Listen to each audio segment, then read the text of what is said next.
LPU ప్లేస్మెంట్ల రికార్డులు సృష్టిస్తోంది. Final year student 2.5 కోట్ల ప్యాకేజ్ పొందుతున్నారు. 1700 మందికి పైగా ఎల్పియు స్టూడెంట్స్ 10 లక్షల నుంచి 2.5 కోట్ల ప్యాకేజెస్ పొందారు.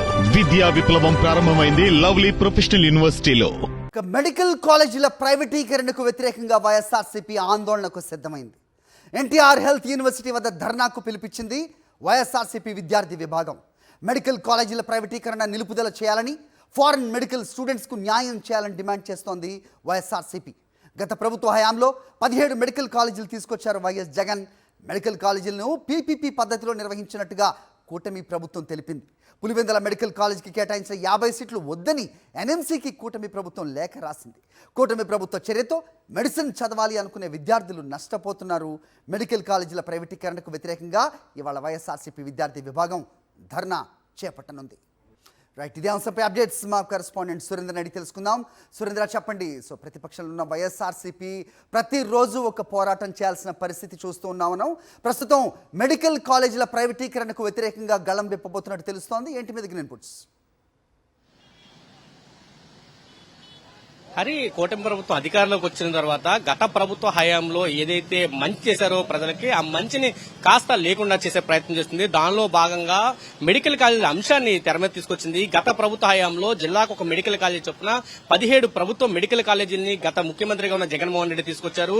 కూటమి ప్రభుత్వం అధికారంలోకి వచ్చిన తర్వాత ప్రభుత్వ మెడికల్ కాలేజీని పూర్తిగా ప్రైవేట్ పరం చేస్తామంటూ కూడా అసెంబ్లీ సాక్షిగా వైద్య ఆరోగ్య శాఖ మంత్రి సత్యకుమార్ ప్రకటించిన పరిస్థితి కనిపించింది. దీనికి వ్యతిరేకంగా ఈ రోజు వైఎస్ఆర్ విద్యార్థి విభాగం ఎన్టీఆర్ హెల్త్ యూనివర్సిటీలో ధర్నాకి పిలిపించిన నేపథ్యం కనిపిస్తుంది. ఆంధ్రప్రదేశ్ లో కొత్తగా మెడికల్ కాలేజీలు వస్తే పేద మధ్యతరగతి అదేవిధంగా ప్రతిభావంతులైన విద్యార్థులకు మెడికల్ సీట్లు వస్తాయి. ఇప్పటికే మెడికల్ సీట్లు అందుబాటులో లేక చాలా మంది ఇతర దేశాలకు వెళ్లి చదువుకుంటున్న పరిస్థితి కనిపిస్తుంది. అన్నింటికీ చెక్ పెట్టడానికి ఆంధ్రప్రదేశ్ లో కొత్తగా మెడికల్ కాలేజీని తీసుకొచ్చారు. దీని ద్వారా దాదాపు 2250 మెడికల్ సీట్లు ఆంధ్రప్రదేశ్ కి వచ్చే పరిస్థితి అయితే కనిపించింది. అయితే కూటమి ప్రభుత్వం అధికారంలోకి వచ్చిన తర్వాత పూర్తిగా ఏవైతే ప్రభుత్వ మెడికల్ కాలేజీలు ఉన్నాయో అన్నింటినీ ప్రైవేట్ పరం చేస్తామంటూ ప్రకటించిన పరిస్థితి కూడా కనిపించింది. ఇప్పటికే పులివెందుల్లో 50 సీట్లు వస్తే ఎన్ఎంసీకి లేఖ రాసి ఇట్లా మేము నిర్వహించలేమంటూ కూడా ఆ సీట్లను వెనక్కి పంపించిన పరిస్థితి కనిపించింది. అంటే పూర్తిగా వైద్య రంగాన్ని నిర్వీర్యం చేయడం కూటమి ప్రభుత్వం లక్ష్యంగా కనిపించింది. కాబట్టి గత ప్రభుత్వంలో ఏవైతే మెడికల్ కాలేజీ వచ్చాయో ఆ మెడికల్ కాలేజీలను నిలుపుకోవాలి, అవన్నీ ప్రభుత్వంలో కొనసాగాలంటూ కూడా వైఎస్ఆర్సీపీ డిమాండ్ చేస్తుంది. ఈ నేపథ్యంలో వైఎస్ఆర్సీపీ విద్యార్థి విభాగం ఎన్టీఆర్ హెల్త్ యూనివర్సిటీ వద్ద ధర్నాకి పిలిపించింది. దాంతో పాటు ఫారెన్ మెడికల్ విద్యార్థుల ఆందోళన కూడా గత కొంతకాలంగా కొనసాగుతుంది. 13 నెలలుగా కూటమి ప్రభుత్వం అధికారంలోకి వచ్చిన తర్వాత 13 నెలలుగా వాళ్ళ ఎవరికి కూడా పర్మనెంట్ రిజిస్ట్రేషన్ సర్టిఫికేట్స్ ఇప్పటికి వచ్చేవలేదు. వాళ్ళు ఆందోళన చేస్తున్నారు. ఆందోళన చేస్తున్న వాళ్ళని కూడా అత్యంత పాశవికంగా దాడులు చేసి అరెస్టులు చేసిన పరిస్థితి కనిపించింది.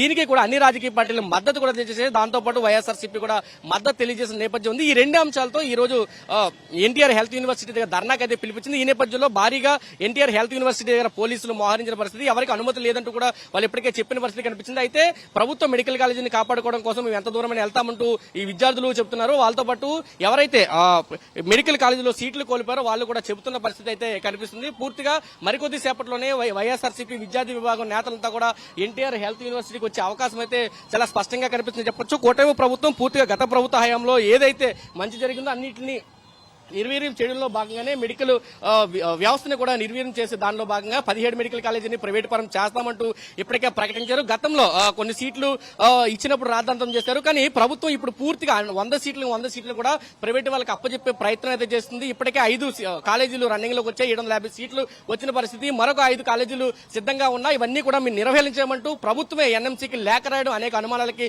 తావించడంతో పాటు ఆంధ్రప్రదేశ్ లో ఎవరైతే ప్రతిభావంతులు, పేదలు, మధ్యతరగతికి సంబంధించిన విద్యార్థులు మెడిసిన్ చేయాలనుకున్నారు వాళ్ళందరికీ కూడా ఒక చెక్ పెట్టే ప్రయత్నం అయితే కూటమి ప్రభుత్వం చేస్తుందని చెప్పొచ్చు. దీనికి వ్యతిరేకంగా వైఎస్ఆర్సీపీ విద్యార్థి విభాగం ఈ రోజు ఎన్టీఆర్ హెల్త్ యూనివర్సిటీ దగ్గర ధర్నాకైతే పిలిపించిందని చెప్పాలి. హరి, రైట్ సురేంద్ర.